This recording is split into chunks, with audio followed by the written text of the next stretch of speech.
Dis die ouens die van julle wat nou nog nie gehoor het nie, maar Lizelle van Farm for USA. Farm for USA is my agente vir die laaste 4 jaar. Baie happy met hulle. Hulle doen 'n great job. Ek haal my hoed af vir enige agent wat Suid-Afrikaners plaas in Amerika. Ouens, as julle nog nie gehoor het nie, maar Lizelle van Farm for USA het 'n ongeluk gehad by 'n swembad. Sy het geval, haar kop gestamp, sy het beserings gekry, sy is in die ICU tans. Ek het met haar man gepraat en hy sê dit lyk al beter.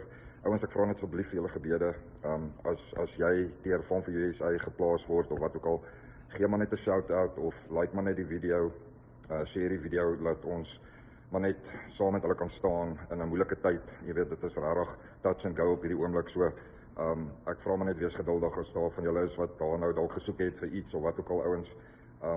Ja, hou asseblief Lizelle en vir Isak in julle gebede. Hulle gaan deur 'n baie moeilike tyd, so as dit enigstens moontlik is om hulle te kontak of 'n boodskapie te stuur, doen dit asseblief en kom ons support hulle in hierdie moeilike tyd. Dankie.